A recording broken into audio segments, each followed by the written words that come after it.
ਸਤਿ ਸ਼੍ਰੀ ਅਕਾਲ ਜੀ। ਸਵਾਗਤ ਹੈ ਤੁਹਾਡਾ ਸਾਡੇ YouTube channel Age Tech Zone 'ਤੇ ਅੱਜ ਹੀ ਤੁਹਾਡੇ ਲਈ ਇੱਕ ਹੋਰ ਨਵੀਂ ਅਤੇ ਇੰਟਰਸਟਿੰਗ ਵੀਡੀਓ ਲੈ ਕੇ ਹਾਜ਼ਰ ਹਾਂ। ਅਤੇ ਅੱਜ ਦੀ ਵੀਡੀਓ 'ਚ ਮੈਂ ਤੁਹਾਨੂੰ ਦੱਸਾਂਗਾ ਜਿਹੜੀ ਤੁਸੀਂ ਥੰਬਨੇਲ 'ਤੇ ਫੋਟੋ ਦੇਖੀ ਸੀ ਉਸ ਟਾਈਪ ਦੀ ਫੋਟੋ ਅਸੀਂ ਕਿੱਦਾਂ ਬਣਾ ਸਕਦੇ ਹਾਂ। ਅੱਜ ਦੀ ਵੀਡੀਓ 'ਚ ਮੈਂ ਤੁਹਾਨੂੰ ਦੱਸਾਂਗਾ। ਅਤੇ ਜੇਕਰ ਤੁਸੀਂ ਆਪਣੀ ਫੋਟੋ ਵੀ ਇਸ ਤਰ੍ਹਾਂ ਬਣਾਉਣੀ ਚਾਹੁੰਦੇ ਹੋ ਤਾਂ ਆਹ ਵੀਡੀਓ ਨੂੰ ਲਾਸਟ ਤੱਕ ਦੇਖਿਓ। ਅਤੇ ਆਹ ਵੀਡੀਓ ਨੂੰ ਦੇਖਣ ਤੋਂ ਬਾਅਦ ਤੁਹਾਨੂੰ ਪਤਾ ਲੱਗ ਜਾਏਗਾ ਕਿ ਉਸ ਟਾਈਪ ਦੀ ਫੋਟੋ ਕਿੱਦਾਂ ਬਣਾਉਣੀ ਹੈ। ਅਤੇ ਚਲੋ ਟਾਈਮ ਵੇਸਟ ਨਾ ਕਰਦੇ ਹੋਏ ਵੀਡੀਓ ਨੂੰ ਕਰਦੇ ਹਾਂ ਸਟਾਰਟ। ਵੀਡੀਓ ਸਟਾਰਟ ਕਰਨ ਤੋਂ ਪਹਿਲਾਂ ਤੁਸੀਂ ਜੇਕਰ ਸਾਡੇ ਚੈਨਲ ਨੂੰ ਹਾਲੇ ਤੱਕ ਸਬਸਕ੍ਰਾਈਬ ਨਹੀਂ ਕੀਤਾ ਆ ਤਾਂ ਪਲੀਜ਼ ਸਬਸਕ੍ਰਾਈਬ ਕਰ ਦਿਓ ਅਤੇ ਬੈਲ ਆਈਕਨ ਨੂੰ ਵੀ ਪ੍ਰੈਸ ਕਰ ਦਿਓ ਤਾਂ ਕਿ ਅੱਗੇ ਤੋਂ ਅਸੀਂ ਕੋਈ ਵੀਡੀਓ ਐਡੀਟਿੰਗ ਰਿਲੇਟਡ ਕੋਈ ਵੀਡੀਓ ਲੈ ਕੇ ਆਈਏ ਤਾਂ ਉਸ ਦੀ ਨੋਟੀਫਿਕੇਸ਼ਨ ਤੁਹਾਨੂੰ ਮਿਲ ਜੇ ਸਾਰਿਆਂ ਨਾਲੋਂ ਪਹਿਲਾਂ। ਚਲੋ ਵੀਡੀਓ ਕਰਦੇ ਵੀਡੀਓ ਕਰਦੇ ਹਾਂ ਸਟਾਰਟ। ਹੁਣ ਤੁਹਾਨੂੰ ਦੱਸਦੇ ਹਾਂ ਕਿ ਉਸ ਟਾਈਪ ਦੀ ਫੋਟੋ ਅਸੀਂ ਕਿੱਦਾਂ ਬਣਾ ਸਕਦੇ ਹਾਂ। ਉਸ ਟਾਈਪ ਦੀ ਫੋਟੋ ਬਣਾਉਣ ਲਈ ਤੁਹਾਨੂੰ ਇੱਕ ਐਪਲੀਕੇਸ਼ਨ ਦੀ ਲੋੜ ਪਵੇਗੀ ਜਿਸ ਦਾ ਨਾਮ ਹੈਗਾ ਜੀ ਫੋਟੋ ਲੈਬ। ਇਹ ਪਲੇ ਸਟੋਰ 'ਤੇ ਜੀ ਅਵੇਲੇਬਲ ਆ, ਤੁਹਾਨੂੰ ਮੈਂ ਦਿਖਾ ਵੀ ਦਿੰਦਾ ਆ। ਤੁਸੀਂ ਪਲੇ ਸਟੋਰ 'ਤੇ ਜਾਣਾ ਆ। ਪਲੇ ਸਟੋਰ 'ਤੇ ਜਾਣ ਤੋਂ ਬਾਅਦ ਇੱਥੇ ਸਰਚ ਕਰਨਾ ਆ ਫੋਟੋ ਲੈਬ ਅਤੇ ਤੁਹਾਨੂੰ ਇਸ ਐਪਲੀਕੇਸ਼ਨ ਦਾ ਲਿੰਕ ਵੀ ਸਾਡੀ ਵੀਡੀਓ ਦੇ ਡਿਸਕ੍ਰਿਪਸ਼ਨ 'ਚ ਮਿਲ ਜਾਏਗਾ, ਉੱਥੋਂ ਜਾ ਕੇ ਵੀ ਤੁਸੀਂ ਡਾਊਨਲੋਡ ਕਰ ਸਕਦੇ ਹੋ। ਅਤੇ ਤੁਸੀਂ ਪਲੇ ਸਟੋਰ 'ਤੇ ਦੇਖ ਸਕਦੇ ਹੋ ਜੀ ਆਹ ਵਾਲਾ ਹੀ ਉਹ ਐਪਲੀਕੇਸ਼ਨ ਆ। ਇਸ ਨੂੰ ਤੁਸੀਂ ਡਾਊਨਲੋਡ ਕਰ ਲੈਣਾ ਹੈ। ਡਾਊਨਲੋਡ ਕਰਨ ਤੋਂ ਬਾਅਦ ਤੁਸੀਂ ਇਹਨੂੰ ਓਪਨ ਕਰਨਾ ਆ।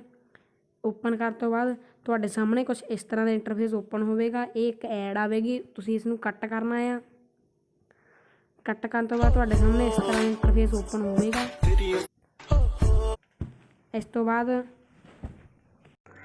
ਦੇਖੋ ਜੀ ਆਹ ਵਾਲੀ ਉਹ ਟੈਂਪਲੇਟ ਆ ਜਿਹੜੀ ਤੁਸੀਂ ਫੋਟੋ ਥੰਬਨੇਲ 'ਤੇ ਦੇਖੀ ਸੀਗੀ। ਹੁਣ ਮੈਂ ਤੁਹਾਨੂੰ ਦਿਖਾਉਣਾ ਹੈ ਵੀ ਇਸ ਨੂੰ ਐਡਿਟ ਕਿੱਦਾਂ ਕਰਨਾ ਹੈ। ਅਤੇ ਤੁਸੀਂ ਸਾਰਿਆਂ ਨਾਲੋਂ ਪਹਿਲਾਂ ਐਡਿਟ ਕਰਨ ਲਈ ਤੁਸੀਂ ਫੋਟੋ ਦੇ ਉੱਤੇ ਕਲਿੱਕ ਕਰਨਾ ਆ। ਕਲਿੱਕ ਕਰਨ ਤੋਂ ਬਾਅਦ ਇੱਥੇ ਥੱਲੇ ਤੁਸੀਂ ਦੇਖ ਸਕਦੇ ਹੋ ਤੁਹਾਡੀਆਂ ਫੋਟੋਜ਼ ਆ ਜਾਣਗੀਆਂ। ਇੱਥੇ ਤੁਸੀਂ ਕੋਈ ਵੀ ਇੱਕ ਫੋਟੋ ਲੈ ਲੈਣੀ ਆ। ਮੈਂ ਜੀ ਆਹ ਵਾਲੀ ਫੋਟੋ ਸਿਲੈਕਟ ਕਰਦਾ ਆ। ਇਸ ਐਡ ਨੂੰ ਤੁਸੀਂ ਕੱਟ ਕਰਨਾ ਹੈ ਅਤੇ ਤੁਹਾਡੇ ਸਾਹਮਣੇ ਪ੍ਰੋਸੈਸਿੰਗ ਹੋਏਗੀ। ਤੁਸੀਂ ਆਹ ਦੇਖ ਸਕਦੇ ਹੋ ਤੁਹਾਡੇ ਸਾਹਮਣੇ ਇਸ ਤਰ੍ਹਾਂ ਦੀ ਫੋਟੋ ਬਣ ਕੇ ਤਿਆਰ ਹੋ ਜਾਏਗੀ। ਅਤੇ ਇਸ ਦੇ ਉੱਤੇ ਤੁਸੀਂ ਕੋਈ ਟੈਕਸਟ ਵੀ ਲਿਖ ਸਕਦੇ ਹੋ।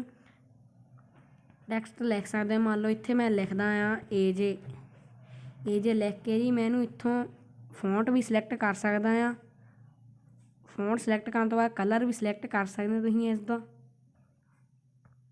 ਇਹ ਫੋਟੋ ਜੀ ਬਲੈਕ ਐਂਡ ਵਾਈਟ ਆ ਅਤੇ ਇਸ ਲਈ ਇਸ 'ਤੇ ਹਰ ਇੱਕ ਕਲਰ ਹੀ ਵਧੀਆ ਲੱਗਦਾ ਆ। ਮੰਨ ਲਓ ਮੈਂ ਆਹ ਵਾਲਾ ਕਲਰ ਸਿਲੈਕਟ ਕਰ ਲਿਆ। ਹੁਣ ਇੱਥੋਂ ਤੁਸੀਂ ਟਿਕ ਕਰੋਗੇ ਤਾਂ ਤੁਸੀਂ ਇਹਨੂੰ ਟੈਕਸਟ ਨੂੰ ਕਿਤੇ ਵੀ ਐਡਿਟ ਕਰ ਸਕਦੇ ਹੋ। ਤੁਸੀਂ ਦੇਖ ਸਕਦੇ ਹੋ ਸਾਡੀ ਫੋਟੋ ਜੀ ਬਣ ਕੇ ਤਿਆਰ ਆ। ਅਤੇ ਇਸ ਨੂੰ ਐਕਸਪੋਰਟ ਕਰਨ ਲਈ ਤੁਸੀਂ ਸ਼ੇਅਰ ਦੀ ਆਈਕਨ 'ਤੇ ਕਲਿੱਕ ਕਰ ਦੇਣਾ ਆ। ਕਲਿੱਕ ਕਰਨ ਤੋਂ ਬਾਅਦ ਇੱਥੋਂ ਤੁਸੀਂ ਦੇਖੋਗੇ ਫੋਟੋ ਲੈਬ ਡਾਊਨਲੋਡ ਫੇਸਬੁੱਕ। ਜੇਕਰ ਤੁਸੀਂ ਫੇਸਬੁੱਕ 'ਤੇ ਜਾਂ ਵਟਸਐਪ 'ਤੇ ਅਪਲੋਡ ਕਰਨਾ ਚਾਹੁੰਦੇ ਹੋ ਇਹ ਫੋਟੋ ਤਾਂ ਇੱਥੋਂ ਸਿੱਧਾ ਵੀ ਕਰ ਸਕਦੇ ਹੋ, ਨਹੀਂ ਤਾਂ ਤੁਸੀਂ ਇੱਥੇ ਡਾਊਨਲੋਡ ਦੀ ਆਪਸ਼ਨ 'ਤੇ ਦੱਬ ਕੇ ਇਹ ਤੁਹਾਡੇ ਸਾਹਮਣੇ ਐਡ ਆਵੇ ਅਤੇ ਇਹਨੂੰ ਕੱਟ ਕਰੋਗੇ ਤਾਂ ਤੁਹਾਡੇ ਸਾਹਮਣੇ ਆਪਸ਼ਨ ਆਵੇਗੀ ਇਮੇਜ ਸੇਵਡ। ਤੁਹਾਡੀ ਇਮੇਜ ਸੇਵਡ ਹੋ ਜਾਏਗੀ। ਅਤੇ ਚਲੋ ਹੁਣ ਤੁਹਾਨੂੰ ਦੱਸਦੇ ਹਾਂ ਕਿ ਦੂਜੀ ਫੋਟੋ ਕਿੱਦਾਂ ਬਣਾਉਣੀ ਆ ਜਿਹੜੀ ਕਿ ਥੰਬਨੇਲ 'ਤੇ ਦੂਜੇ ਨੰਬਰ 'ਤੇ ਲੱਗੀ ਹੋਈ ਸੀਗੀ।